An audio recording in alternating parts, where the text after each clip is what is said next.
చెడ్డ తల్లిదండ్రుల కడుపున మంచి పిల్లలు పుడతారా? మంచి తల్లిదండ్రుల కడుపున చెడ్డ పిల్లలు పుట్టే అవకాశం ఉందా? తల్లిదండ్రులు ఇద్దరు మంచివాళ్ళు కాబట్టి మంచి వాళ్ళ కడుపున మంచి పిల్లలే పుడతారా? లేదు, తల్లిదండ్రులు ఇద్దరు చెడ్డోళ్ళు కాబట్టి ఆ చెడ్డ తల్లిదండ్రుల కడుపున చెడ్డ పిల్లలే పుడతారా? ఇది ఒక అద్భుతమైనటువంటి అంశం. చెడ్డ తల్లిదండ్రుల కడుపున చెడ్డ పిల్లలే పుడతారా అని అంటే పుట్టడానికి అవకాశం ఉంది కానీ చెడ్డ తల్లిదండ్రుల కడుపున చెడ్డ పిల్లలే పుడతారు కన్ఫర్మ్గా చెప్పడానికి అవకాశం లేదు.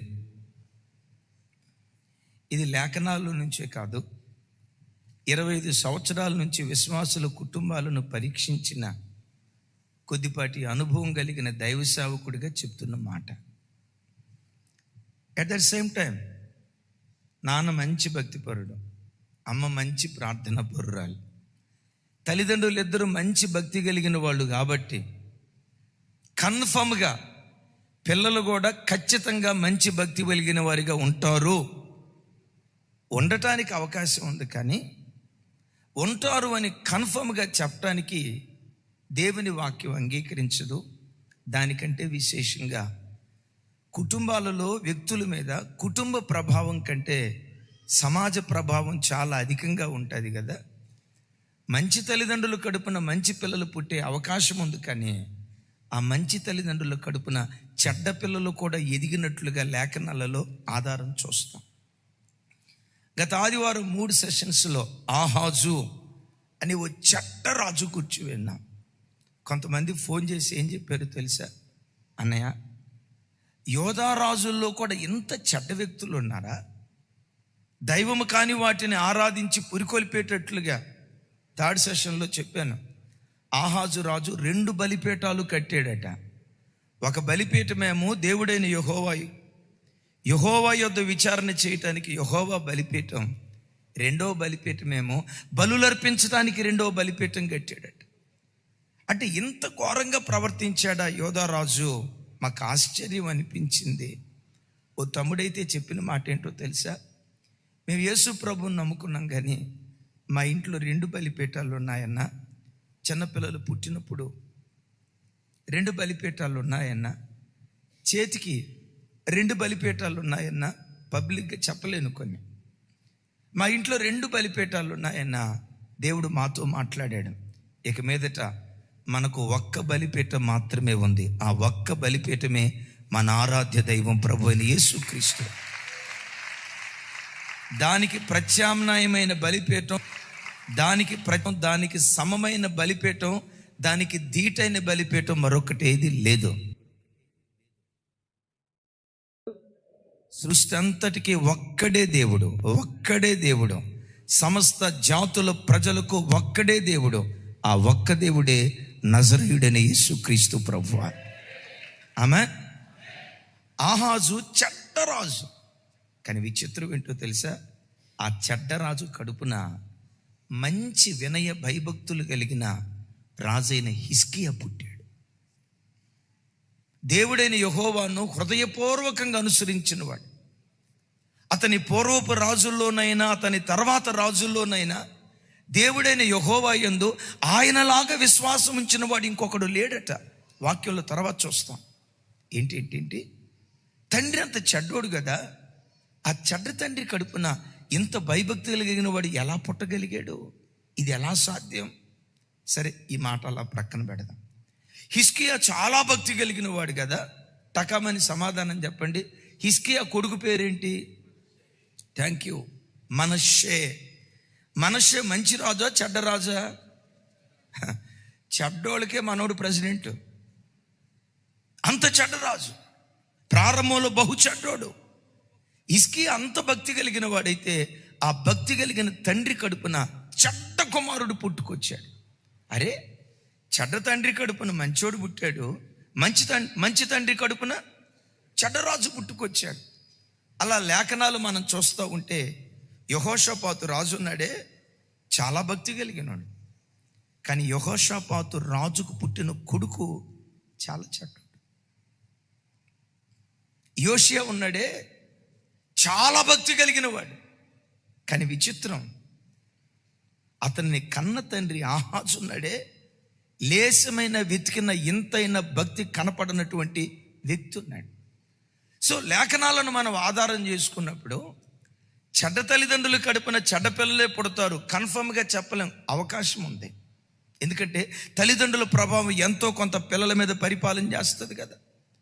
తల్లిదండ్రులు మంచివాళ్ళు అయితే, వేరు మంచిదైతే, వేరు పరిశుద్ధమైతే కొమ్మలు పరిశుద్ధములే అని లేఖనాల్లో రాయబడి ఉంది కదా.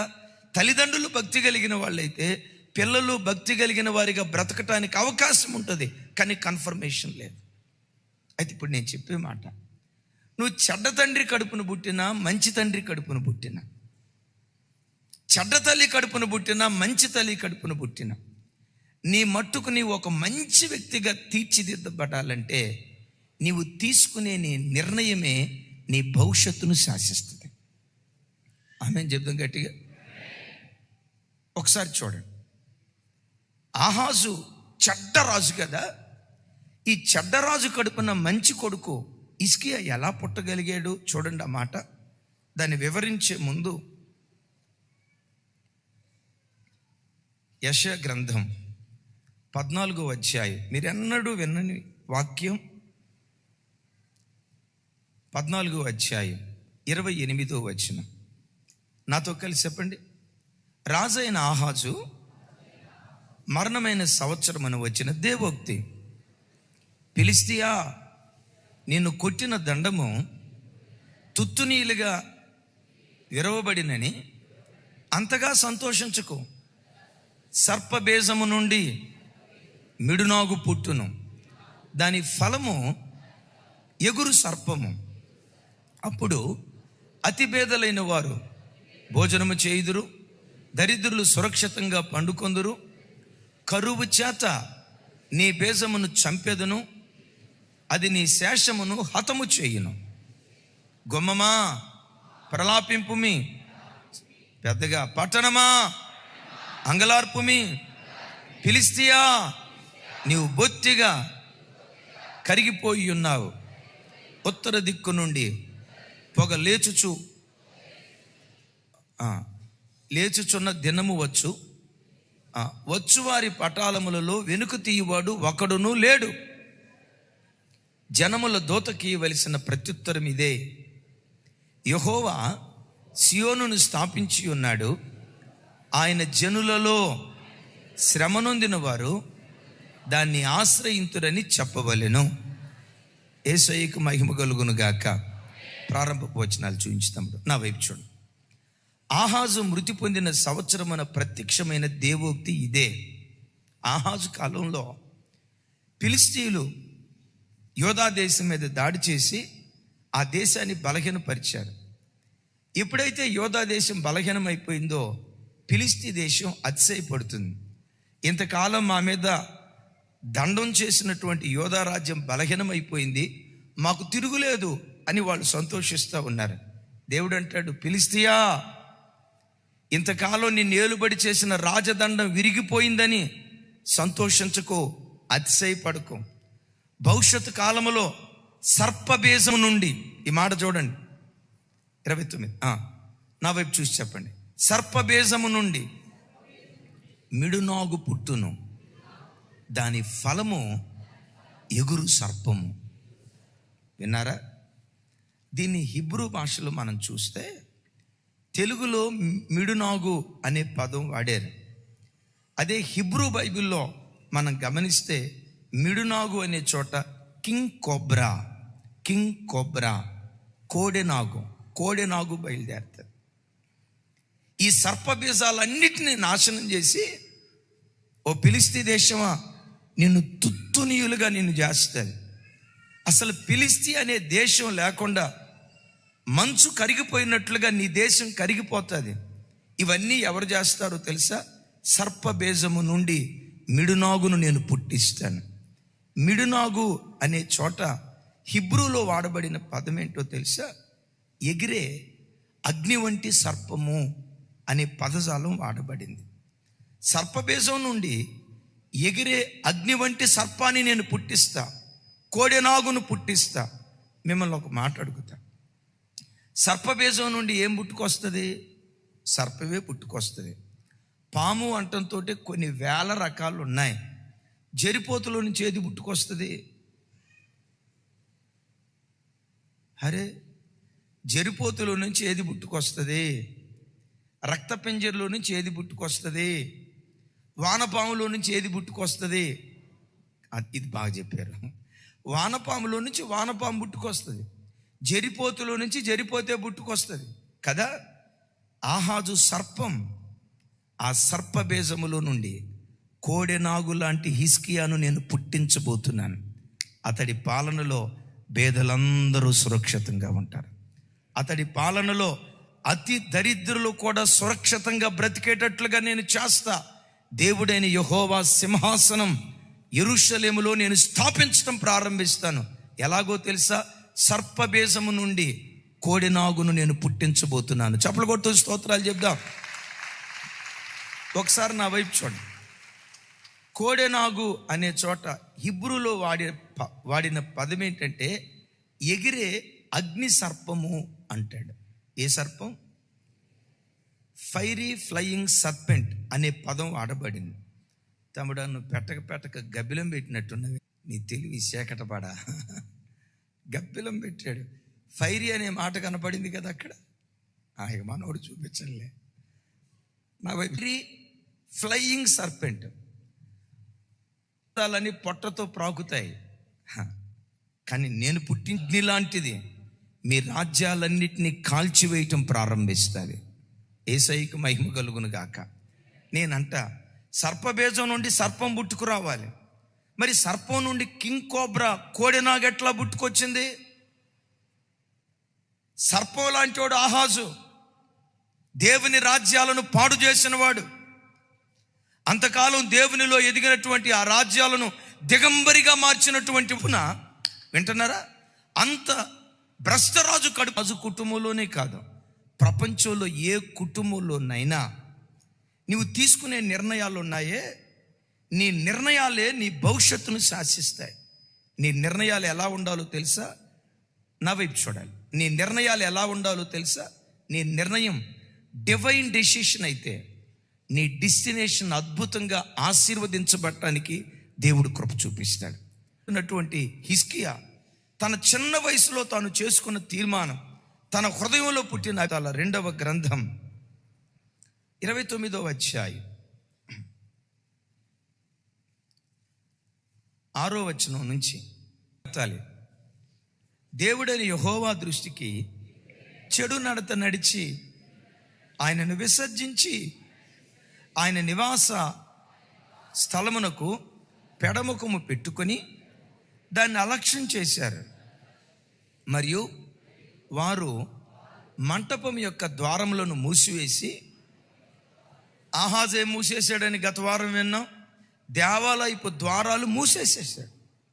ప్రజలు మందిరాలకు రాకుండా మందిరపు తలుపులే మూసేశాడు. రైట్.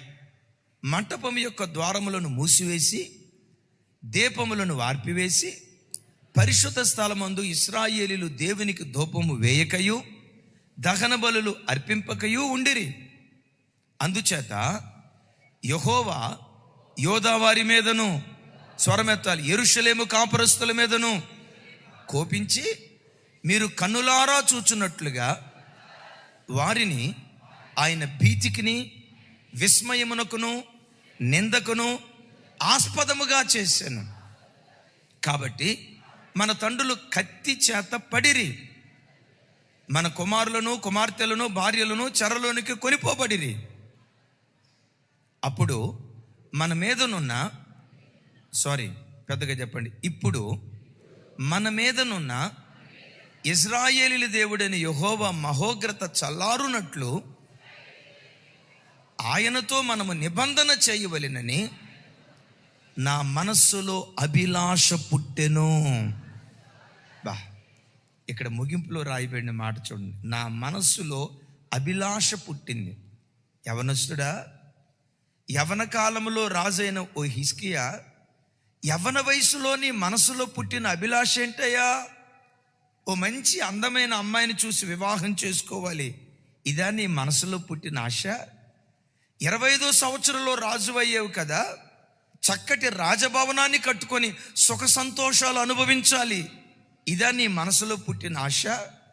నిండు యవ్వన వయసులో రాజు అయ్యేవు కదా, నా వైపు చూడండి, స్నేహితులందరినీ పిలిచి చక్కగా విందు మందు పసందు అన్నట్లుగా విందు పార్టీ చేసుకోవాలనే అభిలాష నీ మనసులో పుట్టిందా అంటే 25 సంవత్సరాల నిండు యవనస్తుడు ఏమంటాడు తెలుసా? దేవుడైన యెహోవాతో నిబంధన చేయవలెనని, ఆ దేవుని కొరకు బ్రతకాలని నా మనస్సులో ఒక అభిలాష పుట్టింది. చప్పలు కొడుతూ స్తోత్రాలు చెప్తా. యవన బిడ్డలారా, మీ మనసులో పుట్టే అభిలాష ఏంటి? తల్లులారా, మీ హృదయాల్లో పుట్టే ఆలోచన ఏంటి? ఓ దేవుని ప్రతినిధిగా చెప్తున్నాను, నీ మనసులో బయలుదేరే ఆలోచనలే, నీ జీవితంలో నువ్వు తీసుకునే నిర్ణయాలే నీ భవిష్యత్తును శాసిస్తూ ఉంటాయి. వినారు ఈ మాట? నీ భవిష్యత్తును శాసిస్తూ ఉంటాయి. ఓ భక్తుడు ఇలా అంటాడు, ఒక వ్యక్తి తన బ్రతుకులో తీసుకునే తన నిర్ణయాలు విత్తనాలు లాంటివట. ఒకసారి నువ్వు విత్తనాలు వేస్తే వేసిన విత్తనపు ఫలాలు బ్రతుకు కాలమంతా కోసుకుంటూ తింటామట. విన్నారా? విత్తిన విత్తనాల ఫలాలు బ్రతుకు కాలమంతా కోసుకొని తింటాం. మామిడి విత్తనం విత్తావు, చెట్టు అయింది కదా, ఆ చెట్టులో నుంచి కాయలు వస్తాయి, ఆ విత్తనాల నుంచి మరలా చెట్లు వస్తాయి. ఒక్క విత్తనం విత్తితే ఆ చెట్టు యొక్క ఫలాలు బ్రతుకు కాలమంతా ఎలా కోసుకుంటూ అనుభవిస్తూ బ్రతుకుతామో, నీ భవిష్యత్తును నిర్ణయించేది నీ నిర్ణయాలే. నీ యవ్వన కాలంలో నేను తాగాలి, తిరగాలి, ఓ గర్ల్ ఫ్రెండ్ నేను మెయింటైన్ చేయాలి, ఇదిగో లోకాన్ని జుర్రుకోవాలి, ఈ అపవిత్రమైన కార్యాలు చేయాలని నువ్వు తీసుకునే నిర్ణయం, సంసోను తీసుకున్న నిర్ణయం సంసోను జీవితాన్ని భ్రష్టత్వానికి అప్పగించలేదా? సొలొమోను తీసుకున్న నిర్ణయం సొలొమోను శాపగ్రస్తుడిగా మార్చలేదా? యోసేపు నీ అన్నల్లో ఎవరికి దొరకని ధన్యకరమైన జీవితం నీకెందుకు దొరికిందయ్యా అంటాడు. అట్ ద ఏజ్ ఆఫ్ 17 సంవత్సరంలో నేను తీసుకున్న నిర్ణయం ఏంటో తెలుసా? చెడుతనము నాకు అంటకుండా, వింటున్నారా? చెడుతనం నాకు అంటకుండా ఓ పవిత్రమైన జీవితం దేవుని కొరకు బ్రతకాలి అని నేను నిర్ణయం తీసుకున్నా. నేను తీసుకున్న ఆ డివైన్ డెసిషనే నా బ్రతుకును ఒక ధన్యకరమైన స్థితిలో నిలవబెట్టింది. ఆహాజు చెడ్డోడు కదా, హిజ్కియా నీ తండ్రి చెడ్డోడు కదా, ఆ చెడ్డోడు కరుపున ఇంత మంచోడిగా ఎట్లా నువ్వు మారావు? నా గొప్పతనం ఏమీ కాదు, కానీ దేవుని సన్నిధిలో తీసుకున్న నిర్ణయం, నా మనస్సులో బయలుదేరిన అభిలాష. ఈరోజు ప్రపంచం ఎక్కడ చూసినా కొంచెం ఎరిగిన వాక్యం ఎరిగిన ప్రతి భక్తి కలిగిన క్రైస్తవుడు అమెరికా దేశంలో జరిగిన సంఘటన గురించి మాట్లాడుకుంటున్నారు. చార్లీ గురించి. అద్భుతం. అమెరికా దేశం అంటంతో కొంతమంది అనే మాట, ఏది విచ్చలవిడితో కూడుకున్న దేశం అండి, భక్తి లేని దేశం అండి అని ప్రజలు అనుకుంటారు కదా. చార్లీ అనే వ్యక్తి 5వ తరగతి చదివే రోజుల్లో యేసుక్రీస్తును స్వరక్షకునిగా అంగీకరించి 5వ తరగతి చదివే రోజుల్లో దేవుని కొరకు బ్రతకాలని తీర్మానం చేసుకున్నాడట. ఏ వయసులో? 5వ తరగతి చదివే వయసు అంటే వయసు ఎంత ఉండొచ్చు? మన ప్రాంతాల్లోనైతే 10. నేను అనుకుంటా అది అమెరికా కాబట్టి మనకున్నట్లుగా యూకేజీ ఊకేజీ ఆ కేజీలు వాళ్ళకు ఉండవు నాకు తెలిసి. ఎందుకంటే చదువుల పేరిట అక్కడ దందా జరగదు, వ్యాపారం జరగదు. ఒకవేళ 5వ స్టాండర్డ్ అంటే 12వ సంవత్సరం అయి ఉండొచ్చు, 12వ సంవత్సరం అయి ఉండొచ్చు. నేనంట టీనేజ్లో అడుగు పెట్టేటప్పుడే, యవ్వన బిడ్డలారా వింటున్నారా? టీనేజ్లో అడుగు పెట్టేటప్పుడే ఒక నిర్ణయం తీసుకున్నాడు దేవుని కొరకు బ్రతకాలని. 12వ సంవత్సరంలో తాను తీసుకున్న నిర్ణయం 31వ సంవత్సరానికి వచ్చేసరికి ఆయన ప్రపంచ దేశాలకు ధృవతారగా మార్చింది. Praise the lord. 12వ సంవత్సరానికి వచ్చేసరికి తన క్లాస్మేట్స్ ఎలా బ్రతుకుతున్నారు ఎవరినో చూడలా. తన మనసులో బయలుదేరిన అభిలాష ఏంటంటే, నేను నా దేవుని కొరకు బ్రతకాలి, నా దేవుని మార్గంలో నడవాలి, నా దేవుని కొరకు జీవించాలి. మనస్సులో పుట్టిన ఆ అభిలాషే ఈరోజు ఒక అద్భుతమైన వ్యక్తిగా ఆ వ్యక్తిని తీర్చిదిద్దింది. రతన్ టాటా ఇలా అంటారు, నీ నిర్ణయం ఏంటో చెప్పు, నీ భవిష్యత్తు ఏంటో నేను చెప్తా. కష్టపడి చదువుకోవాలి, అది నీ నిర్ణయమా? అయితే నీ భవిష్యత్తు చెప్తా. భక్తి కలిగి బ్రతకాలి, ఇదా నీ నిర్ణయం? అయితే నీ భవిష్యత్తు చెప్తా. మంచి ప్రార్థనాపరుడిగా బ్రతకాలనుకున్నావు, ఇదా నీ నిర్ణయం? అయితే నీ భవిష్యత్తు చెప్తా. లేదు, తిని త్రాగి తందనాలాడి విచ్చలవిడిగా బ్రతకాలి, ఇదా నీ నిర్ణయం? నీ భవిష్యత్తు ఏంటో చెప్తా. ప్రతి వాని భవిష్యత్తు వాడు తీసుకునే నిర్ణయాల మీద ఆధారపడి ఉంటుంది. మరలా చెప్తున్నా, మన భవిష్యత్తు మన అరచేతిలో లేదు. కొంతమంది భవిష్యత్తు తెలుసుకోవటానికి చేతి చూపించి, అయ్యా నా చేయి చూసి జాతకం చెప్పండి అంటారు. అరచేతిలో పిచ్చి గీతలు తప్ప జాతకం లేదు. ఏదైనా నుదుట రాసి ఉండాలని అంటారు. మరి ఎక్కడ రాసి ఉందో నాకు ఇంతవరకు కనపడలా. కొంతమంది అనే మాట, ఎక్కడ రాసి ఉండాలంట? నుదుట రాసి ఉండాలండి.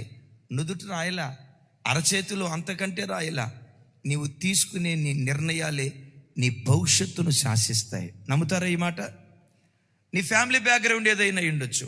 వాళ్ళు తాగుబోతులా, తిరుగుబోతులా, భక్తి కలిగిన వాళ్ళ, భక్తి లేని వాళ్ళ, పవిత్రంగా బ్రతికే వాళ్ళ, లోకాన్ని జురుకునే వాళ్ళ, నీ ఫ్యామిలీ బ్యాక్గ్రౌండ్ ఏదైనా నీవు తీసుకునే నీ నిర్ణయమే నీ భవిష్యత్తును శాసిస్తుంది. నా వైపు చూడు. సరిగ్గా 19 సంవత్సరాల వయసులో ఉన్నప్పుడు యేసుక్రీస్తు కొరకు బ్రతకాలని నేను నిర్ణయం తీసుకున్నాను. ఆ రోజుల్లో నేను తీసుకున్న ఆ నిర్ణయం ఏముంది, అందరూ బ్రతకాలని తీర్మానం చేసుకుంటారు, నేను అలా తీర్మానం చేసుకున్నా. ఆ నిర్ణయం చాలా చిన్నది అని అనుకున్నా. 19వ ఏట యేసుక్రీస్తును స్వరక్షకునిగా అంగీకరించి హైదరాబాద్లో చదువుకునే ఆ రోజుల్లో 21వ ఏట ఆయన పవిత్రమైన రక్తంతో కడగబడ్డా. నేను చదువుకుంది రంగుల ప్రపంచం హైదరాబాద్లో, చుట్టూత పాప ప్రపంచం. అలాగని నీతిగా బ్రతికే వాళ్ళు లేరని నేను అనను, ఉన్నారు. 21 సంవత్సరాల వయసులో తల్లి పర్యవేక్షణ లేదు, తండ్రి పర్యవేక్షణ లేదు, నా అనేవాళ్ళు ఎవరూ లేరు. ఎంత స్వేచ్ఛగా లోకాన్ని జుర్రుకోవాలి. కానీ హృదయంలో దేవుడు పుట్టించిన అభిలాష ఏంటో తెలుసా? నిండు యవ్వన వయసు క్రీస్తు బలిపీఠ మీద సమర్పించాలి. ఒక సినిమా హాల్కి వెళ్ళిన జ్ఞాపకం నాకు లేదు.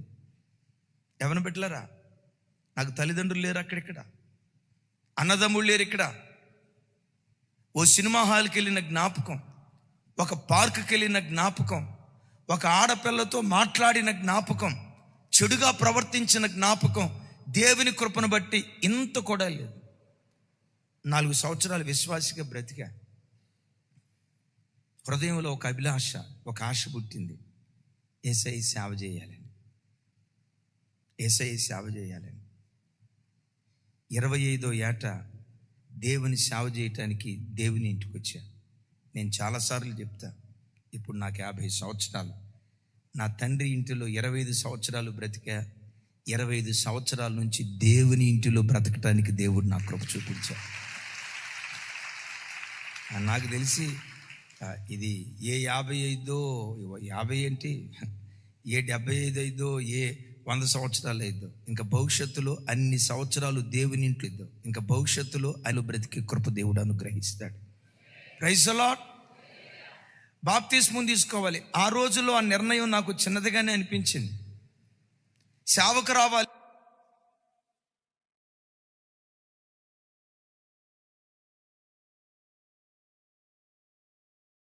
కారణంగా మార్చాడు.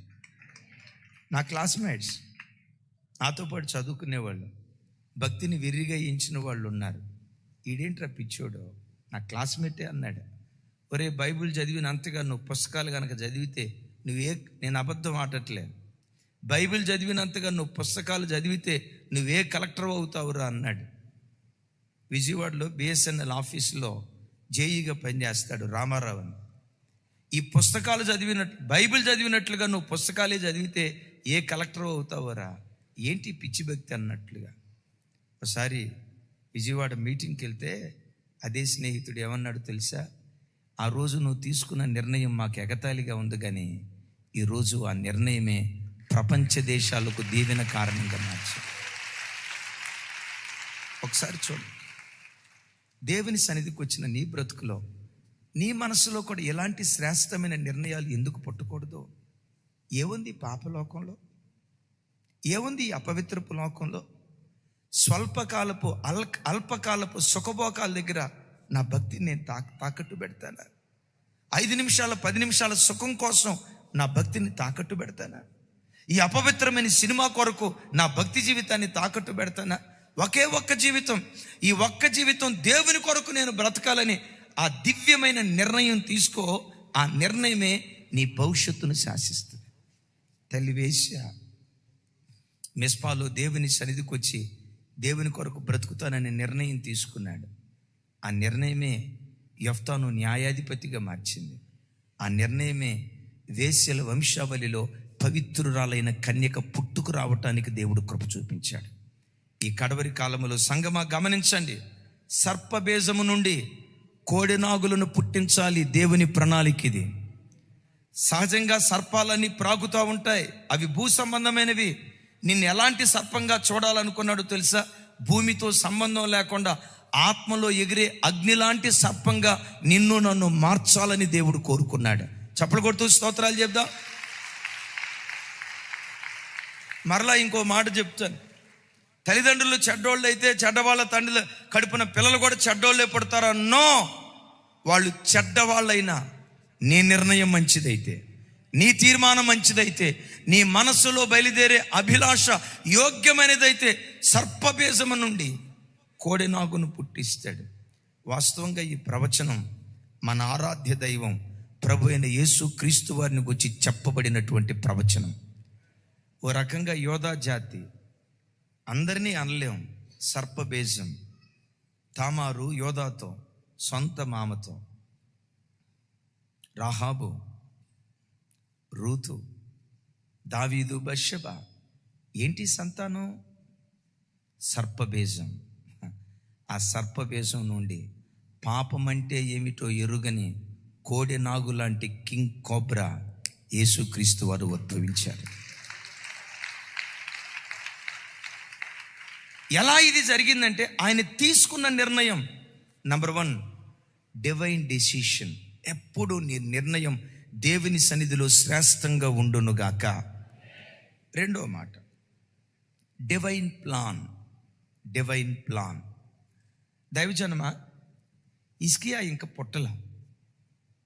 హిజ్కియా పుట్టక మునిపే హిజ్కియాని గూర్చినటువంటి ఒక ప్రవచనం దేవునికి ఉంది. హిజ్కియా మీద దేవునికి ఒక ఉద్దేశం ఉంది, దేవునికి ఒక ప్రణాళిక ఉంది. ఒక హిజ్కియానే కాదు, నేను అంటాను, యేసుక్రీస్తు నా దేవుడు, యేసుక్రీస్తు ఒక్కడే నిజదేవుడు, ఆయన తప్ప ఇంకొక దేవుడు లేడని హృదయపు లోతులో నుంచి ఎవరెవరైతే అంగీకరించారో, యేసుక్రీస్తును అంగీకరించిన ప్రతి వ్యక్తి దేవుని ప్రణాళిక వలన పుట్టినవాడు అని చెప్పటంలో లేశమైన సందేహం లేదు. ఎందుకో చెప్పంటారా? యోహాను సువార్త చూడండి ఒక మాట. యోహాను సువార్త 1వ అధ్యాయం. యోహాను సువార్త 1వ అధ్యాయం 12-13 వచనాలు. యోహాను సువార్త 1వ అధ్యాయం 12-13 వచనాలు. నాతో కలిసి, నా వైపు చూసి నాతో కలిసి చెప్పండి. తనను ఎందరూ అంగీకరించిరో వారికి అందరికీ, అనగా తన నామమందు విశ్వాసం ఉంచిన వారికి దేవుని పిల్లలగుటకు ఆయన అధికారము అనుగ్రహించెను. వారు దేవుని వలన పుట్టిన వారే గాని రక్తము వలనైనను, శరీరేచ్ఛల వలనైనను, మానుషికేచ్ఛల వలనైనను పుట్టిన వారు కారు. చప్పలు కొడుతూ గట్టిగా దేవునికి స్తోత్రాలు చెప్దాం. దైవజనమా, ఒకసారి ఈ మాట లోతు చూడండి. యేసుక్రీస్తు నా దేవుడని యేసుక్రీస్తును ఎవరెవరైతే అంగీకరించారో, అంగీకరించిన వ్యక్తులట రక్తము వలనైనా, మాంసము వలనైనా, శరీరేచ్ఛల వలనైనా, మానుషికేచ్ఛల వలనైనా వాడు పుట్టినవాడు కాదట. మరి ఎవరి వలన పుట్టినవాడు? దేవుని వలన పుట్టినవాడు. ఎవరయ్యా దేవుని వలన పుట్టినవాడు? యేసుక్రీస్తును ఎవరైతే దేవుడిగా అంగీకరించారో వారందరూ దేవుని వలన పుట్టినవారట. ఒకసారి చూడండి, మీలో ఎంతమంది యేసుక్రీస్తు దేవుడిని అంగీకరించారు? చేతులు ఎత్తండి. అంగీకరించబట్టే కదా ఇక్కడికి వచ్చింది. కదా. దీని అర్థం ఏంటో తెలుసా? నీవు అంగీకరించావంటే తల్లి నీవెవరివో తెలుసా? ఒక కారణ జన్మురాలివి. నీ జన్మ వెనుక ఒక కారణం ఉంది. లోకంలో మనుషులు ఎలా పుట్టారో దాని గురించి నేను మాట్లాడను, కానీ యేసుక్రీస్తు నా దేవుడని అంగీకరించిన ప్రతి వ్యక్తి తల్లిదండ్రుల కలయిక వలన పుట్టినవారు అని మాట్లాడేదానికంటే, మానుషికేచ్ఛల వలన, శరీరేచ్ఛల వలన, రక్తం వలన పుట్టినవారు అని మాట్లాడేదానికంటే, నేను ప్రత్యేకంగా దేవుడు ఒక పని కొరకు దేవుడు నిన్ను పుట్టించుకున్నాడు. నీవెవరివో తెలుసా? ఒక కారణ జన్ముడివి. ఈ భూమి మీద దేవుని కొరకు నువ్వు చేయాల్సిన కార్యాలు కొన్ని ఉన్నాయి. ఆయన పని కొరకు నిన్ను నన్ను దేవుడు లోకానికి పుట్టించాడు. చప్పలు కొడుతూ స్తోత్రాలు చెప్దాం, గట్టిగా చెప్దాం హల్లెలూయా. కొన్నిసార్లు నీ బ్రతుకులు నువ్వు అనుకోవచ్చు, నన్ను ఎందుకు దేవుడు పుట్టించాడు, నాలాంటి దాన్ని దేవుడు ఎందుకు పుట్టించాడు, నేను భూమి భారం అయిపోతా, నాలాంటి వాడిని ఎందుకు పుట్టించాడు అని ఎప్పుడైనా ఒకవేళ మనసులో అనుకుంటున్నావేమో. యేసుక్రీస్తు నామం పేరిట చెప్తున్నాను, ఆయనను దేవునిగా అంగీకరించిన ఏ వ్యక్తి అయినా శరీరేచ్ఛల వలన పుట్టినవాడు కాదు, మానుషికేచ్ఛల వలన పుట్టినవాడు కాదు, రక్తం వలన పుట్టినవాడు కాదు. మరి దేని వలన పుట్టినవాడు? దేవుని వలన, దేవుని చిత్త ప్రకారం దేవుడు ఒక కారణ జన్ముడిగా ఆ వ్యక్తులను లోకానికి పంపించాడు. ఆమేన్. ఒకసారి చేయి పైకెత్తుదామా? నేను కారణ జన్మురాలినయ్యా, నేను కారణ జన్ముడినయ్యా, ఒక కారణం చొప్పున నన్ను పంపించారు. నీ చిత్తం జరిగించే కృప నాకు దయచేయి. ఆయన చిత్తం చేసేవారిగా దేవుడు మనల్ని ఆశీర్వదించునుగాక. కొన్నిసార్లు ఈ మాటలు వినేటప్పుడు మనకి ఎట్లా అనిపిస్తాయంటే, నేను కారణ జన్మున్నా, ఇక కాక నేనే కావాలి అని నువ్వు కృంగ తీసుకుంటావు. 10వ తరగతి చదివేటప్పుడు అదే ఫేర్వెల్ పార్టీ అంటారు కదా, ఫేర్వెల్ పార్టీ జరిగేటప్పుడు మా క్లాస్ టీచర్ శివరాజ్ మాస్టర్ అని ఆయన చెప్తా ఎప్పుడు గాంభీర్యంగా ఉండేవాడు, కానీ ఆ రోజు మాత్రం ఏడుస్తూ మాట్లాడాడు. అసలు ఆయన అంటే టెర్రర్. ఒకసారి నన్ను కొట్టాడు, వీపు మీద కాంగ్రెస్ పార్టీ గుర్తుపడింది, కాంగ్రెస్ పార్టీ గుర్తుపడింది. అంత గాంభీర్యంగా ఉండే మనిషి ఎందుకో ఆ రోజు ఏడుస్తున్నాడు. కళ్ళెమటే కొంచెం వాళ్ళ నీళ్లు పెట్టుకుంటా కొంచెం దగ్ధ హృదయంతో మోగబోయిన స్వరంతో ఆయన మాట్లాడుతున్నాడు. పిల్లారా, మరలా మిమ్మల్ని మేము చూడలేం. ఇలా ప్రతి సంవత్సరం ఇన్ని సంవత్సరాలు మా దగ్గర చదువుకొని మీరు మాకు దూరం అయిపోతున్నారు.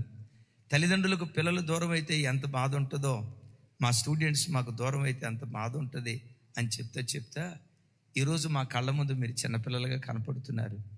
ఏమో మీరు పెరిగి పెద్దోళ్ళు అయిన తర్వాత మీలో కొంతమంది డాక్టర్లు అవుతారు, కొంతమంది ఇంజనీర్లు అవుతారు, మరి కొంతమంది ప్రపంచాన్ని తలకిందులు చేసే గొప్ప గొప్ప వ్యక్తులు, మహానుభావులు అవుతారు. ఈరోజు చిన్నోళ్లే కానీ రేపు భవిష్యత్తులో ప్రపంచాన్ని శాసించే వ్యక్తులుగా దేవుడు మిమ్మల్ని మారుస్తాడు. ఆమెను మీరు అన్నారు, ఆమెనని మీరు అన్నారు, మేమల్లా. కోతివాళ్ళు కదా, ఒక్కొక్కడు ఎట్లా గీళ్ళుకుంటారే, మనం డాక్టర్లు అవుతామంటారు చూడ ఆయన మాటలు, మనం ఇంజనీర్లు అవుతామంటారు చూడ. ప్రపంచాన్ని తలకింద, మన ఊరు తలకిందులు చేస్తే చాలు. ఆ క్లాస్ రూమ్లో నుండే డాక్టర్లు అయిన వాళ్ళు ఉన్నారు, ఆ క్లాస్ రూమ్లో నుండే ఇంజనీర్లు అయిన వాళ్ళు ఉన్నారు, ఆ క్లాస్ రూమ్లో నుండే ప్రపంచ దేశాలకు వెళ్ళిన వాళ్ళు ఉన్నారు. అదే క్లాస్ రూమ్లో నుండి ప్రపంచానికి దేవుని వాక్యాన్ని అందించే ఒక దైవ సేవకుడిగా ఈ దీనుని దేవుడు ఎన్నుకోవటానికి దేవుడు కృప చూపించాడు. నన్ను ప్రక్కన పెట్టండి చెల్లి, నువ్వు ఒక కారణ జన్మురాలివి, నువ్వు ఒక కారణ జన్ముడివి. ఒక కారణం చొప్పున దేవుడు నిన్ను పంపించాడు, అనవసరంగా పంపించలేదు. ఎందుకు పంపించాడు చెప్పమంటారా? సర్పబీజాలన్నిటినీ అంతము చేసే కోడినాగులు కావాలి దేవుని పిల్లలో. కింగ్ కోబ్రా, సర్పబీజాలన్నిటినీ నాశనం చేసే అగ్ని వంటి ఎగిరే సర్పాలుగా మారి దేవుని రాజ్యాన్ని స్థాపించే వ్యక్తులుగా దేవుని కొరకు మనం బ్రతకాలి. యేసయ్యకు మహిమ కలుగునుగాక. కొన్నిసార్లు సైతానుగాడు అంటాడు నీ దగ్గరకు వచ్చి, బ్రదరు అది ఎవరు గూర్చేలే, నేను గూర్చి కాదులే. మన భాషలో చెప్తాను, ఆ పదం వాడకూడదు కానీ నీకంత సీను. ఏ సీను? మా క్లాస్మేట్ ఒక ఆయన ఉండేవాడు, తాళ్ళూరు సీన్ అని. ఆ సీన్ కాదు, మిమ్మల్ని గురించి మీరు అనుకుంటారు, నాకు అంత సీన్ లేదులే. నేనంట నీకంత సీన్ లేదేమో కానీ, నీలో అంత శక్తి లేదేమో కానీ, నీవు ఆరాధించే దేవుడు, నిన్ను పుట్టించిన దేవుడు, నిన్ను కోరుకున్న దేవుడు, నీ కొరకు తన పవిత్రమైన రక్తాన్ని చిందించి తన వాడిగా నిన్ను మార్చుకున్న దేవుడు నీ బ్రతుకులో ఎంత అద్భుతం చేయటానికైనా ఆయన శక్తివంతుడై ఉన్నాడు, ఆయన అద్భుతకరుడై ఉన్నాడు. దైవజనుడైన పౌలు తిమోతితో మాట్లాడుతూ ఇలా అంటాడు, చూడండి ఆ మాట. తిమోతిలకు రాసిన పత్రిక 1వ అధ్యాయం 18వ వచనం. అందరూ చూడాలి, అందరు త్వరగా. తిమోతిలకు రాసిన మొదటి పత్రిక 1వ అధ్యాయం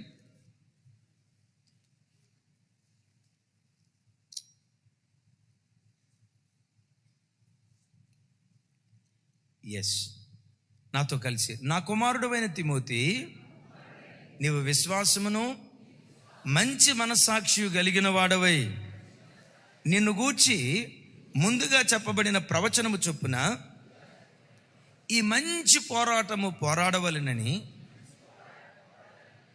వాటిని బట్టి ఈ ఆజ్ఞను నీకు అప్పగించుచున్నాను.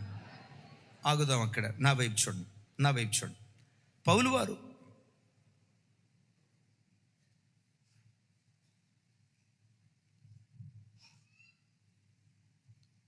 చిన్న స్టార్టింగ్కి వెళ్ళాం. పౌలు వారు తిమోతి గురించి మాట్లాడుతూ అంటాడు, నా కుమారుడు అయిన తిమోతి, నువ్వు విశ్వాసము మంచి మనస్సాక్షి కలిగిన వాడిగా బ్రతుకు. ఎందుకో తెలుసా? నిన్ను గూర్చి చెప్పబడిన ప్రవచనం నెరవేర్చబడినట్లుగా. ఏంటంటే తిమోతి సేవకు రాకమునిపే, సేవకు వచ్చే తొలిడి దినాల్లో ఒక ప్రవచనం చెప్పబడిందట. చెప్పబడిన ప్రవచనం నీ బ్రతుకులో నెరవేర్చబడినట్లుగా నువ్వు విశ్వాసము మంచి మనస్సాక్షి కలిగిన వాడిగా బ్రతుకు. విశ్వాసాన్ని వదిలిపెట్టొద్దు. నిన్ను గూర్చి చెప్పబడిన ప్రవచనం తప్పకుండా నెరవేర్చబడుతుంది. తిమోతి, ఇంతకు నిన్ను గూర్చి చెప్పబడిన ప్రవచనం ఏంటి? పౌలా, తిమోతి గూర్చి ప్రవచనం చెప్పారన్నావు కదా నువ్వు సేవకు తెచ్చుకునేటప్పుడు, ఏ ప్రవచనం చెప్పబడిందయ్యా అని అంటే పౌలు వారు ఏమంటాడో తెలుసా? ఈ చిన్నవాడైన తిమోతి గూర్చి చెప్పబడిన ప్రవచనం ఏంటంటే, పౌలనే నేను ఒక బలమైన సేవ చేస్తున్నాను కదా, నా కాలం ముగిసిన తర్వాత నా వాక్యం ద్వారా పట్టబడిన ఈ తిమోతి భవిష్యత్ కాలంలో నాకంటే శక్తివంతుడిగా దేవుని పరిచర్య చేయబోతున్నాడు. నాకంటే శక్తివంతుడిగా దేవుని పరిచర్య చేస్తాడని తిమోతిని గూర్చి చెప్పబడిన ప్రవచనం. అక్కడ ఉన్న వాళ్ళు అందరూ అనుకొని ఉంటారు, అరే పౌలు ఎక్కడా అనండి ఆ మాట. పౌలు ఎక్కడా? పెద్దగా అనాలా? పౌలు ఎక్కడా? ఈ బుడతోడు తిమోతి ఎక్కడ? తిమోతి అంట పౌలు అంత సేవ చేస్తాడంట. అరే పౌలు ఎక్కడ? తిమోతి ఎక్కడ? బుడతోడు. పౌలు దగ్గర వానమాలు నేర్చుకున్నవాడు. పౌలు అంటే మామూలు ఆయన గమాలియోలు పాదాల దగ్గర ధర్మశాస్త్రం నేర్చుకున్నవాడు. అలాంటి వ్యక్తి అలా సేవ చేశాడంటే రైట్. ఈ తిమోతి ఏం చేస్తాడు అని అందరూ అనుకున్నారు. తిమోతి కూడా కాస్త పిరికి మనిషే, కొంచెం భయస్తుడే. తిమోతి, భయపడకు, విశ్వాసం గలవాడవై మంచి మనస్సాక్షి కలిగిన వాడివై పోరాడు. నిన్ను గూర్చి చెప్పబడిన ప్రవచనం తప్పకుండా నెరవేరుస్తాడు. దైవజనురాలు సేవకు వచ్చినప్పుడు ఆ సంవత్సరం సేవకురాలకు దేవుడిచ్చిన వాగ్దానం ఏంటో తెలుసా? నా సహోదరి, నీవు వేవేలకు తల్లి ఒగదువుగాక.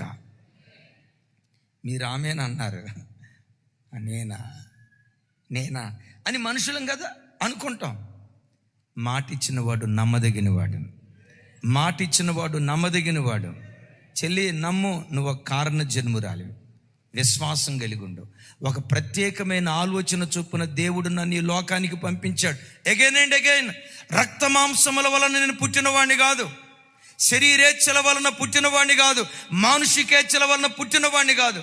నా దేవుడే ఒక కారణ జన్ముడుగా నన్ను పుట్టించి ఒక ప్రత్యేకమైన పని కొరకు నన్ను పంపించాడు. ఆయన సంకల్పం నీ మీద దేవుడు నెరవేర్చునుగాక. ఈ హిజ్కియా దేవుని పట్ల ఎంత విశ్వాసం కలిగిన వాడు. దేవుని ప్రణాళిక, డివైన్ ప్లాన్ తన బ్రతుకులో నెరవేర్చబడినట్లుగా ఎంత విశ్వాసం కలిగినోడో ఓ మాట చెప్తాను, చూడండి. ఆ మాట రాజుల 2వ గ్రంథం 18వ అధ్యాయం 5వ వచనం నుంచి 7వ వచనం వరకు. రాజుల 2వ గ్రంథం, నాతో కలిసి చెప్పండి. అతడు ఇశ్రాయేలీయుల దేవుడైన యెహోవా యందు విశ్వాసముంచినవాడు. అతని తర్వాత వచ్చిన యోధా రాజులలోను అతని పూర్వీకులైన రాజులలోను అతనితో సమమైన వాడు ఒకడునూ లేడు. ఏం సార్ ఆ మాట అంత తేలిగ్గా చెప్తే ఎట్లా? ఒకసారి చూడండి నా వైపు. హిజ్కియాను గురించి రాయబడిన మాట ఏంటి? అతడు ఇశ్రాయేలీయుల దేవుడైన యెహోవా యందు చెప్పాలి. ఎలాంటి విశ్వాసం అట? ఎలాంటి విశ్వాసం అట? అతడు ఎంత విశ్వాస వీరుడంటే అతని తర్వాత రాజుల్లోనైనా అతని పూర్వపు రాజుల్లోనైనా, అయ్యో నోరు తెరి చెప్పాలా, అతనికి సమమైన వాడు ఒకడును నేనంట. హిజ్కియాకి ముందున్న రాజులు సాధారణమైన రాజుల? ఆసా విశ్వాస వీరుడు కాదా? ఆసాను మించిన విశ్వాస వీరుడు హిజ్కియా. యెహోషాపాతు విశ్వాస వీరుడు కాదా? ఎస్, యెహోషాపాతును మించిన విశ్వాస వీరుడు హిజ్కియా. సరే, వీళ్ళందరినీ ప్రక్కన పెట్టండి సార్. మన అన్నున్నాడే, మనందరికీ పెద్దవాడు, అగ్రజుడు, దేవునికి అత్యంత ప్రియుడు, ఎవరు చెప్పండి కదా? దావీదు కూడా ఇంత విశ్వాసం లేదట. విశ్వాసం కలిగిన వాడే, కానీ విశ్వాసంలో తూకం వేస్తే యోధా దేశాన్ని ఇజ్రాయేలు రాజ్యాన్ని పరిపాలన చేసిన 42 మంది రాజుల్లో విశ్వాసంలో అతనికి సమమైన వాడు ఒక్కడు లేడట. అయ్యా, ఇంతకీ నీ నమ్మకం దేని మీద? నీ రాజ్యం మీద, నీ బలం మీద, నీ శక్తి సామర్థ్యాల మీద కాదయ్యా. నా విశ్వాసం నా దేవుడైన యెహోవా మీద. ఈ సర్ప బీజాలన్నిటినీ అంతం చేసే కోడె నాగుగా నా దేవుడు నన్ను వాడుకోవాలనుకుంటున్నాడు. ఎగిరే అగ్ని సర్పంలాగా తన మహిమ కొరకు దేవుడు వాడుకోవాలనుకున్నాడు. అది ఎవరి ద్వారానో జరిగిస్తాడని కాదు. ఆమేన్, పెద్దగా చెప్దాం. అది ఎవరి ద్వారానో జరిగిస్తాడని కాదు, ఆ కార్యం నా ద్వారానే దేవుడు జరిగించబోతున్నాడు. అంతగా విశ్వసించాడు గనుకే ఆయన గూర్చి రాయబడిన మాట 6-7 వచనాలు నాతో కలిసి. అతడు యెహోవాతో హత్తుకొని ఏంటేంటి కొంచెం గట్టిగా అభి ఎట్రా అసలు ఆ మాట చూడండి. అతడు యెహోవాతో హత్తుకొని, మీరందరూ నా వైపు చూసి మీకు అర్థమైంది చెప్పండి. యెహోవాను హత్తుకొని అనే మాటకి యెహోవాతో హత్తుకొని అనే మాటకున్న తేడా ఏంటి? మీరు తెలుగు వాళ్ళ, అమెరికా వాళ్ళ? అమ్మ ముందు నాకు అది చెప్పండి. అక్క రాణక్క, నా మాట అర్థమైందమ్మా? నేను అనే మాట ఏంటంటే, అతడు యెహోవాతో హత్తుకొని అని రాసి ఉంది, కానీ యెహోవాను హత్తుకొని అని రాసలేదు. యెహోవాను హత్తుకొని అనేదానికి యెహోవాతో హత్తుకొని అనేదానికి తేడా ఏంటి మీకు తెలిసింది చెప్పండి. ఎబేజ్ బ్రదర్, నువ్వు కోల్గేట్ అడ్వర్టైజ్మెంట్ లాగా నవ్వితే ఎట్లా బ్రదరు? యెహోవాతో హత్తుకొని, యెహోవాను హత్తుకోవటం అంటే నువ్వు చేతులు కట్టుకుని ఆయన నువ్వు అట్లాగే ఉంది. ఇది యెహోవాను హత్తుకోవటం. యెహోవాతో హత్తుకోవటం అంటే ఏంటో తెలుసా? ఆయన నేను ఒకరినొకరును హత్తుకొని బ్రతకటమే యెహోవాతో హత్తుకొని బ్రతకటం. గమనించండి. ఆయన అడి తిరిగి నువ్వు హత్తుకుంటే హత్తుకోరా, నీ మీద నాకు ఏ ప్రేమ లేదని నేను ఇట్లా అన్నాను అనుకో, ఉపయోగం ఏముంది? నేను ఇట్లా అన్నప్పుడు ఆయన కూడా నా వైపు చూసి, రే వినండి, నేనంటే నువ్వు ఎంత ఇష్టపడుతున్నావు, నువ్వంటే కూడా నాకు అంతే ఇష్టం. యెహోవాతో హత్తుకుని బ్రతికాడు. దేవుని హత్తుకునే విషయంలో అతనికి సమమైన వాడు ఎవ్వడూ లేడు. అలాంటి గొప్ప కృప దేవుడు మనొక్కొక్కరికి దయచేయును గాక. 7వ వచనం, అలా హత్తుకొని బ్రతికాడు గనుక కావున యెహోవా అతనికి తోడుగా ఉండెను, తాను వెళ్ళిన చోటల్లా అతడు జయము పొందెను. ఆ తర్వాత రాసి ఉంటుంది, అతడు అషూరు రాజునకు సేవ చేయకుండా అతని మీద, పెద్దగా చెప్పాలా, అషూరు రాజు అంటే ఒక్కొక్కడికి సింహ స్వప్నం. ఆ అషూరు రాజు కూడా సింహ స్వప్నంగా మారిపోయిన గొప్ప రాజు. ఎందుకో తెలుసా? దేవుడైన యెహోవా మీద అంత విశ్వాసం ఉంచాడు. ఏంటయ్యా నీ విశ్వాసం? నా విశ్వాసం ఒక్కటే సార్, సర్పబీజాలన్నిటినీ నాశనం చేసే కోడె నాగుగా నా దేవుడు నన్ను వాడుకోవాలని కోరుకుంటున్నాడు. నమ్ముతారా? నీ ద్వారానే ఈ గడ్డను దేవుని గడ్డగా మార్చాలని దేవుడు కోరుకుంటున్నాడు. నీ ద్వారానే నీ బంధువులందరినీ తన తట్టు త్రిప్పుకోవాలని దేవుడు కోరుకుంటున్నాడు. నిన్నే ప్రజల మధ్యలో వేడుకగా నిలవబెట్టి దేవుని నమ్ముకున్న పిల్లలు ఎలా ఆశీర్వదించబడతారో నిన్ను చూయించి, దేవుని నమ్ముకున్న బిడ్డలు ఎంత పవిత్రంగా బ్రతుకుతారో లోకానికి చూయించి, నీ ద్వారా లోకాన్ని తన వైపుకు త్రిప్పుకోవాలని కోరుకుంటున్నాడు. నీ ఒక కారణ జన్ముడివి అని ఎరిగి లోకస్తులు బ్రతికినట్లుగా నువ్వు బ్రతకొద్దు, లోకస్తులు మాట్లాడినట్లుగా మాట్లాడొద్దు. నీ మాటేవో ప్రత్యేకంగా ఉండునుగాక. చప్పలు కొడుతూ ప్రభు వారికి స్తోత్రాలు చెప్తాను. రైట్. చెడ్డ తండ్రి కడుపున మంచి పిల్లలు పుడతారా? పుట్టరా? ఇంత మెల్లిగా చెప్తే అట్లా ఎంతసేపు విన్న తర్వాత పుడతారు, కన్ఫర్మ్. దేన్ని బట్టో తెలుసా? Divine decision. Number 2, divine plan. Number 3, divine world. దైవిక ప్రపంచంలో బ్రతికాడు హిజ్కియా బ్రతికిన కాలమంతా ఆయన చరిత్ర చూస్తే ఆయన ప్రపంచం ఒకటే. నా వైపు చూడండి. దేవుడు, దేవుని మందిరం, దేవుని సేవకులు. ఈ ప్రపంచంలో బ్రతుకుతూ వచ్చాడు కాబట్టే సర్పబీజాన పుట్టిన కోడెనాగుగా దేవుని కొరకు బ్రతకటానికి దేవుడు కృప చూపించాడు. హిజ్కియా జీవితం అంతా మనం చూస్తే, ఆయన బ్రతికిన కాలం అంతా చూస్తే ఆయన ప్రపంచం అంతా ఒకటే. దేవుడు, దేవుని మందిరం, దేవుని సేవకులు ఈ ప్రపంచంలో విహరిస్తూ ఉండేవాళ్ళు. క్రైస్తవ జనమ, నీ ఫ్యామిలీ బ్యాక్గ్రౌండ్ ఏదైనా, తాగుబోతుల వంశమైనా, తిరుగుబోతుల వంశమైనా, చెడిపోయిన అక్రమ సంబంధాల్లో మునిగి తేలిన వంశమైనా, నీ తండ్రి ఎవరో పేరు చెప్పుకోవడానికి నీకు ధైర్యం లేని వంశమైనా, నీ తల్లి ఎవరో చెప్పుకునే ధైర్యం లేని కుటుంబాలైనా, అలాంటి కుటుంబాలలో నుండి ఎగిరే అగ్ని సర్పంలాగా నిన్ను ఆశీర్వదించాలని దేవుడు కోరుకుంటున్నాడు. దేవుడు అలా నిన్ను మార్చాలంటే నువ్వు బ్రతికే ప్రపంచం ఉందే, లోక ప్రపంచంలో బ్రతకకుండా దేవుడనే ప్రపంచంలో బ్రతుకు. నీ బ్యాక్గ్రౌండ్ ఏదైనా నువ్వు శ్రేష్టమైన దానిగా మారటానికి దేవుడు కృప చూపిస్తాడు. దేవుని మందిరం అనే ప్రపంచంలో బ్రతుకు, దైవ సేవకులనే ప్రపంచంలో బ్రతుకు. ఈ ప్రపంచమే ఒక గొప్ప ఆధ్యాత్మిక వ్యక్తిగా నేను తీర్చిదిద్దునుగాక. ఈ విషయంలో జార్జన్ చెప్పిన ఒక సాక్ష్యం అసలు నా మనసును గెలుచుకుంది. జార్జన్ సేవకు వచ్చిన తర్వాత ఒకరోజు యూత్ రిట్రీట్లో సాక్ష్యం చెప్తే నాలో ఒకప్పుడు లోకం ఉండేది.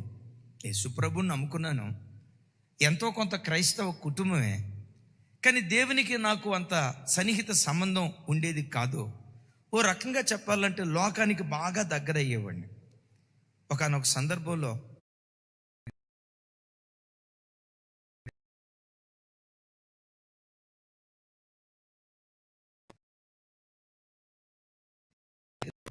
ప్రారంభించా.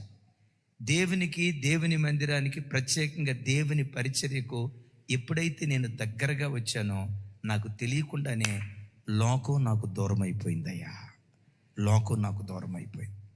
అయ్యా, లోకంలో బ్రతుకుతూ లోకం నీకు ఎట్లా దూరం అయిపోయింది? నా చుట్టూతో ఒక అద్భుతమైన ప్రపంచాన్ని ఏర్పాటు చేసుకున్నాను. ఏంటి నీ ప్రపంచం? దేవుడే నా ప్రపంచం. ఏంటి నీ ప్రపంచం? నా దేవుని మందిరమే నా ప్రపంచం. ఏంటయ్యా నీ ప్రపంచం? దైవ సేవకులు, దేవుని బిడ్డలే నా ప్రపంచం. ఈ ప్రపంచంలో, ఆధ్యాత్మిక ప్రపంచంలో విహరించటాన్ని బట్టి లోకం మరిచిపోయేటట్లుగా దేవుడు చేశాడయ్యా. బిడ్డలారా, నా వైపు చూడండి. ఎట్లా నీ కుటుంబాన్ని కట్టుకోవాలి? ఏదో ఆదివారం చర్చికి వచ్చి మరలా వచ్చే ఆదివారం కలుద్దాంలే అన్నట్లుగా నువ్వు బ్రతకొద్దు. వారంలో ఆదివారం 1-2 గంటలే దేవుడు, దేవుని మందిరం, దైవ సేవకులు నీకు ప్రపంచమైతే, తతిమ 6 రోజుల 22 గంటలు లోకం నీ ప్రపంచమైతే నువ్వు భక్తిగా బ్రతకలేవు. నువ్వు మంచి కుటుంబంలో పుట్టినా, చెడ్డ కుటుంబంలో పుట్టినా, లోకం చెడిపోయిన స్థితిలో ఉన్నది కనుక ఆ చెడిపోయిన సమాజ ప్రభావం నీ మీద పరిపాలన చేయటం ప్రారంభిస్తుంది. తస్మాత్ జాగ్రత్త. 7 రోజుల్లో జస్ట్ 2 గంటలే దేవుని మందిరానికి వచ్చి మరలా వచ్చే ఆదివారం కలుసుకుందాంలే అన్నట్లుగా తతిమా సమయం అంతా నువ్వు లోకంతో గడిపితే మంచి కుటుంబంలో పుట్టిన నువ్వు భక్తిగా బ్రతకలేవు. ఒక క్రైస్తవుడు తన ప్రపంచాన్ని ఎలా నిర్మించుకోవాలి? వాక్య ప్రపంచంతో తన ప్రపంచాన్ని నిర్మించుకోవాలి. ప్రార్థనా ప్రపంచంతో తన ప్రపంచాన్ని నిర్మించుకోవాలి. ఉదయం పడకల మీద నుంచి లేవటంతో కంఠధ్వని దేవునికి వినిపిస్తూ దేవుడనే ప్రపంచంలో మన దినచర్య ప్రారంభించాలి. యేసయ్యకు మహిమ కలుగును గాక. రైట్, దేవుడనే ప్రపంచంతో పరిచర్య దినం ప్రారంభించాం కదా. ఆ దినంలో అవకాశం దొరికితే దేవుని మందిరానికి వెళ్ళి పరిచర్య చేయాలి. అవకాశం దొరికితే గొలుసు ప్రార్థనలకు వెళ్ళాలి. అవకాశం దొరికితే శనివారం ప్రార్థనకి వెళ్ళాలి. అవకాశం దొరికితే మాసాంతర కూటానికి వెళ్ళాలి. అవకాశం దొరికితే ఉపవాస ప్రార్థనలకు వెళ్ళాలని ఎప్పుడు దేవుని మందిరము, దైవ సేవకుడు ఈ ప్రపంచంలో నువ్వు విహరిస్తే ఈ ప్రపంచం లోకాన్ని మర్చిపోయేటట్లుగా చేస్తుంది. చప్పలు కొడుతూ ప్రభు వారికి స్తోత్రాలు చెప్దాం. తమ్ముళ్ళారా, నా వైపు చూడండి. నువ్వు మందిరానికి వచ్చినప్పుడు అంటున్నట్లుగా ఉన్నావు అనుకో, లోకమంతా నీలో నిండుకునేటువంటి ప్రమాదం ఉంటుంది. హిజ్కియా దగ్గరికి వచ్చేసరికి అద్భుతం. ఈయన గురించి మనం చెప్పుకుంటూ రావాలంటే చాలా విషయాలు ఉన్నాయి. అద్భుతం ఏంటంటే దావీదును మాదిరిగా తీసుకున్నాడు, తన చెడ్డ తండ్రిని మాదిరిగా తీసుకోవాలి. దావీదు యెహోవా ఆజ్ఞానుసారంగా ఎలా బ్రతికాడో ఆ దేవుని ఆజ్ఞానుసారంగా తాను బ్రతకాలని తీర్మానం చేసుకున్నాడు. రాజు అయిన తర్వాత మొట్టమొదటి 16 రోజులు ఏం చేశాడో చెప్పంటారా? మొట్టమొదటి 16 రోజులు దేవాలయం దగ్గరికి వెళ్ళి దేవాలయపు తలుపులు తెరిచి దేవుని మందిరాన్ని బాగు చేశాడు. వెంటనే పస్కా పండుగ ఆచరించాలనుకున్నాడు. ఒకసారి నా వైపు చూస్తారా? పస్కా పండుగ ఆచరించాలనుకున్నాడు. పస్కా పండుగ ఆచరించేది ఎప్పుడు? వాస్తవంగా మొదటి నెల 14వ రోజు. మందిరం బాగు చేయటానికే 16 రోజులు అయిపోయింది. ఏం చేయాలా? ఆ తర్వాత పస్కా పండుగ ఏర్పాటు చేద్దాం, 2వ నెలలో ఏర్పాటు చేద్దాం అనుకున్నారు. కుదరలా, వదిలిపెట్టలా. 3వ నెలలో ఏర్పాటు చేశాడు. 7 రోజుల పాటు పులియని రొట్టెల పండుగ, పస్కా పండుగ. 7 రోజులు అయిన తర్వాత హిజ్కియా ఏమన్నాడు తెలుసా? 7 రోజులతో ముగించాలంటే నాకు మనసు రాట్లా, ఇంకో 7 రోజులు పెడదాం.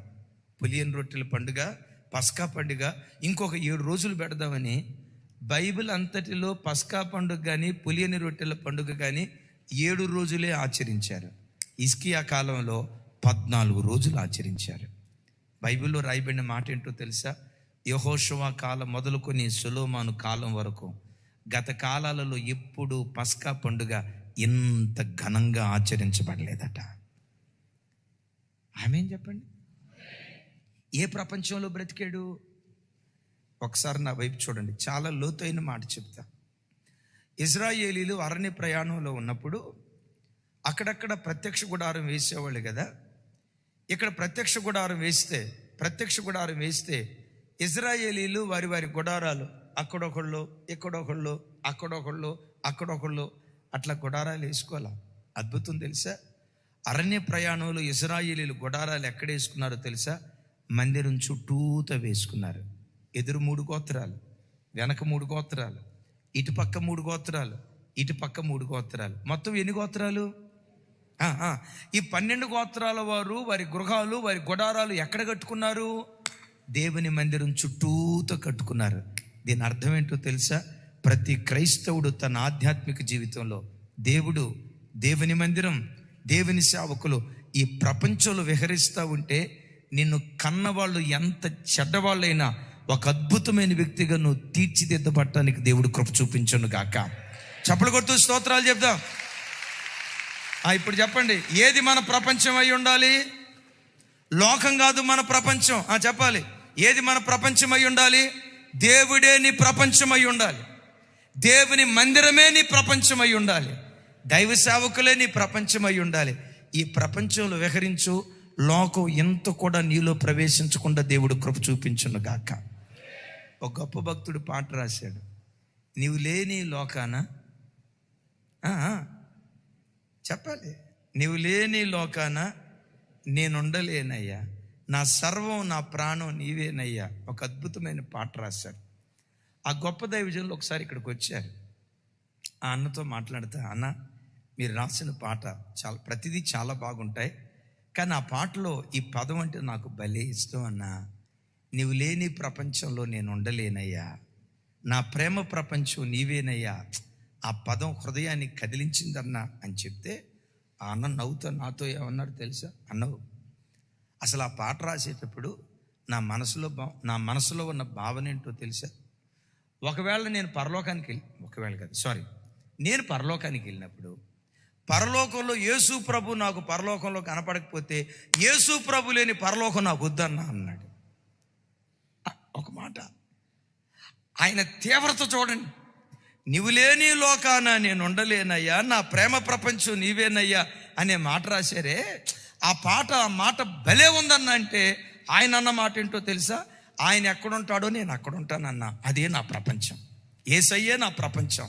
నా ఊహ ఎలాంటిదంటే, నేను పరలోకానికి వెళ్ళిన తర్వాత యేసయ్యే పరలోకంలో సింహాసనాసీనుడు అయి ఉంటాడు. నా ఆలోచన ఎలా అంటే, ఒకవేళ పరలోకంలో యేసు ప్రభు కనపడకపోతే, ఒకవేళ యేసు ప్రభు లేని పరలోకం నాకు వద్దన్నా, నా ప్రపంచం ఆయనే అయ్యుండు. దేవుని మందిరాన్ని ప్రపంచంగా చేసుకో. దేవుని మందిరంలో పరిచర్య చేయటానికి అవకాశం ఎప్పుడు వస్తుందా ఎదురు చూస్తూ ఉండు. దైవ సేవకులని ప్రపంచంగా చేసుకో. ఒక నిప్పు కణంలాగా దేవుని కొరకు బ్రతకటానికి దేవుడు కృప చూపిస్తాడు.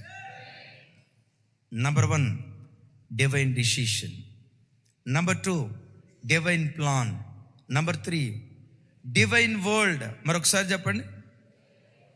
హిజ్కియా 25 సంవత్సరాల యవనస్తుడు యాజకుల దగ్గరికి వచ్చి, లేవీల దగ్గరికి వచ్చి బైబిల్లో రాయబడిన మాట ఏంటో తెలుసా? లేవీలతో ప్రీతిగా మాట్లాడాడట. ఒకసారి చెప్పండి కొంచెం గట్టిగా. ఎవరితో? లేవీలతో ప్రీతిగా మాట్లాడాడట. వాళ్ళతో మాట్లాడేటప్పుడు ఇంకొక మాట అంటాడు. ఆ మాట చదివి నేను చివరి అంశానికి వెళ్తాను. చూడండి ఆ మాట.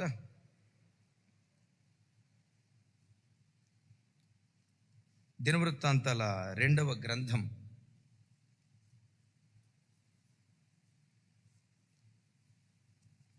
2వ గ్రంథం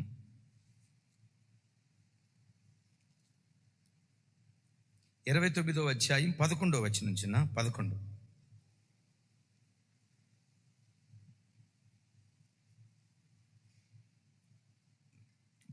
వచనం.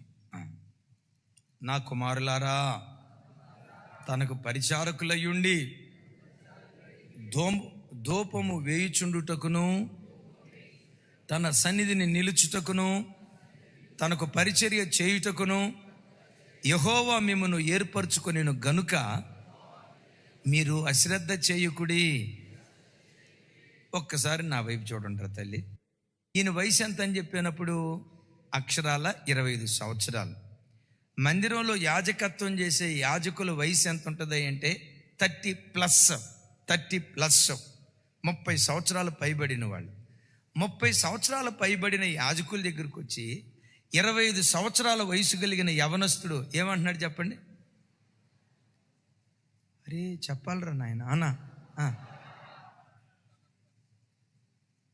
ఈయన ఏమన్నా ఎంట్రుకలు తెల్లబడిన ఆయన, ఏమో 70 సంవత్సరాల వయసు కలిగిన ఆయన, నిండు యవనస్తుడు 30 సంవత్సరాల వయసులో ఉన్న యాజకుల దగ్గరికి వచ్చి నా కుమారులారా అంటాడు. ఈ భక్తుడికి దైవ సేవకులంటే ఎంత ప్రత్యక్షత ఉందో తెలుసా? ఓ తండ్రి తన కొడుకుని ఎలా చూసుకుంటాడో దైవ సేవకులను అలా చూసుకునే గొప్ప మనసు ఉంది. ఓ తండ్రి తన కొడుకుల్ని ఎలా చూసుకుంటాడో, నా కుమారులారా అంత ఘనంగా ఎంచే మనసు ఉంది. నా ప్రభు పిల్లలారా, ఈ ప్రపంచంలో తాను పెరిగాడు గనుక చెడ్డ కుటుంబంలో పెట్టిన లోకం ఇంత కూడా తనలోకి రాకుండా నిష్ఠాగరిష్ఠుడిగా బ్రతకటానికి దేవుడు కృప చూపించాడు. అమ్మా నా వైపు చూడండి తల్లి. ఎప్పుడు అవకాశం దొరికినా మందిరానికి పరిగెత్తుకుంటారండి. మీ పిల్లల్ని పరిచర్యకి పంపించండి. ఎవరిని బిడ్డలారా, కోచి చేష్టలు చేయకుండా, కోతోళ్ళతో తిరగకుండా, పోకిరి చేష్టలు చేయకుండా ఎప్పుడు అవకాశం దొరికిన మందిరానికి రండి. అన్నా మందిరంలో ఏదైనా పని ఉంటే నాకు అప్పగించండి అన్నా, ఎడిటింగ్ పనా, కంప్యూటర్ పనా, వాల్ పోస్టర్లు అంటించే పనా, దేవుని పనిలో నన్ను వాడుకోండని ఈ ప్రపంచంలో పెరగండి. లోక ప్రపంచం నీలో జొరబడకుండా దేవుడు కృప చూపిస్తాడు. యేసయ్యకు మహిమ కలుగును గాక. ఎందుకో తెలుసా, బైబిల్ ఒక చోట రాసింది, వేశ్యతో కలుసుకునేవాడు వేశ్యతో ఏక శరీరమై ఉంటాడు. అదే సమయంలో దేవునిని కలుసుకునేవాడు దేవునితో ఏకాత్మై ఉంటాడు. పదే పదే నువ్వు దేవుని కలుసుకుంటే, పదే పదే దేవుని మందిరానికి వస్తే, పదే పదే వాక్యంతో సహవాసం చేస్తే, ప్రభువును కొలుసుకునేవాడు ఆయనతో ఏకాత్మై ఉన్నాడు. పదే పదే దేవుని కలుసుకునే కృప మనందరికీ దేవుడు అనుగ్రహించునుగాక. ఆఖరి మాట, అర నిమిషంలో ఆఖరి మాట కొద్ది క్షణాల్లో చెప్పి ముగిస్తాను. డివైన్ క్యారెక్టర్ లేక డివైన్ పవర్. ఈలో ఉన్న గొప్ప గుణం ఏంటంటే, సర్పబీజాలను నాశనం చేసే కోడినాగుగా తనను పుట్టించాడు. నిజమే, ఆ ప్రవచనం నెరవేర్చబడినట్లుగా ఈ యవనస్తుని ఆయుధం ప్రార్థన, ప్రార్థన, ప్రార్థన. అషూరు రాజు ఈ దేశాన్ని పట్టుకోవటానికి వచ్చాడు. పట్టుకోవటానికి వచ్చే ముందు ఉత్తరం పంపించాడు. ఒరే పిచ్చోడా హిజ్కియా, నాకు దేవుడు ఉన్నాడని అంటావేమో, ఏం సపరేట్గా నీకు ఒక్కడికే దేవుడు ఉన్నాడా? అందరికీ దేవుళ్ళు లేరా? నీ దేవుడు ఏదో అనుకున్నట్లుగా అనుకుంటున్నావు. ఫిలిస్తీన్లకి దేవుళ్ళు ఉన్నారు, వాళ్ళ దేవుడు వాళ్ళని కాపాడలా. అమాలేకీలకు దేవుడు ఉన్నాడు, వాళ్ళ దేవుడు వాళ్ళని కాపాడలా. మోయాబీలకి దేవుడు ఉన్నాడు, వాళ్ళ దేవుడు వాళ్ళని కాపాడలా. వారి దేవీ దేవతలు వాళ్ళని ఎలా కాపాడలేకపోయారో నీ దేవుడు కూడా నిన్ను కాపాడలేడు. తిరుగుబాటు చేసావా, నీ మలాన్ని నీ చేత తినిపిస్తా, నీ మూత్రాన్ని నీ చేత తాగిస్తా. ఉత్తరం రాసి పంపించాడు. ఏమి లేదు, ఆ ఉత్తరాన్ని తీసుకొచ్చాడు, దేవుని మందిరానికి వచ్చాడు. ఆ ఉత్తరాన్ని దేవుని సన్నిధిలో పరిచాడు. ఏమని ప్రార్థన చేస్తాడో తెలుసా? ఫిలిస్తీ దేవీ దేవతలు వాళ్ళని కాపాడలా, నిజమే. ఎందుకు? అది నేను ఓపెన్గా చెప్పలేను. అవి జీవం లేనివి, అవి రాళ్ళు, అవి బొమ్మలు. మేము ఆరాధించే నీవు జీవము కలిగిన మేము ఆరాధించే నీవు జీవము కలిగిన దేవుడవయ్యా. నువ్వు కళ్ళుండి చూస్తావు, చెవులుండి వింటావు, నోరుండి మాట్లాడతావు. నిశ్చయముగా వారి వంటి వాడివి కాదయ్యా, నువ్వు జీవం కలిగిన వాడివి. ఒక చిన్న ప్రార్థన చేశాడు. దేవుడేమంటాడు తెలుసా? హిజ్కియా, ఆడు రంకెలేయటం నేను చూసా, వాడి కేకలు నా చెవుల్లో చచ్చాయి, వాడి ముక్కుకు గాలం తగిలించి, పశువులకు గాలం తగిలిస్తారు చూసారా, ఆడి ముక్కుకు గాలం తగిలించి నీ పాదాల దగ్గర పడేస్తా, జాగ్రత్త. నువ్వు కత్తి పట్టుకోవాల్సిన పని లేదు, ఖడ్గం పట్టుకోవాల్సిన పని లేదు. అక్కడ బైబిల్లో ఒక స్థలంలో రాసి ఉంటుంది, నరునిది కాని ఖడ్గము వలన అశూరీయులను నేను సంహరిస్తా. అంటే నేను దూతను పంపించి నిన్ను కాపాడుతా. దూతను పంపించడానికి తను వాడిన ఆయుధం ఏంటో తెలుసా? ప్రార్థన. ఏ కరువు వచ్చిన దేవుని సన్నిధిలో మోకరించు, ప్రార్థించే. మరణకరమైన వ్యాధి వచ్చింది, చస్తావు అన్నాడు. అలాంటి స్థితిలో కూడా మోకరించి ప్రార్థన చేశాడు. ఆ ప్రార్థన మరణాన్ని జీవంగా మార్చింది. మరణ శాసనాన్ని కొట్టివేసి 15 సంవత్సరాల ఆయుష్ను అనుగ్రహించింది. అద్భుతం తెలుసా? తన తండ్రి కాలంలో దేశం దిగంబరైతే కొడుకు కాలంలో దేశం ఆభరణ భూషితురాలుగా మార్చబడటానికి దేవుడు కృప చూపించాడు. నా చేతులెత్తి దీవిస్తున్నా చెల్లి, అమ్మా నా మాట వినరా, నా చేతులెత్తి దీవిస్తున్నా. నీ తండ్రి తరం కంటే నీ తరాన్ని ఒక ప్రత్యేకమైన తరంగా దేవుడు దీవించాలని కోరుకుంటున్నాడు. వాళ్ళకు వాక్యం దొరకక దేశాన్ని, కుటుంబాన్ని దిగంబరిగా చేస్తే నీ కాలంలో నీ ఇంటిని ఆత్మ సంబంధమైన వస్త్రాలతో ఆభరణ భూషితురాలిగా మార్చాలని దేవుడు కోరుకుంటున్నాడు. Divine decision, divine plan, divine word, పెద్దగా డివైన్ పవర్. ఈ 4 ఆయుధాలు పట్టుకొని ప్రభు సన్నిధిలో సాగిపోదాం. అట్టి కృప దేవుడు మనందరికీ దయచేయునుగాక.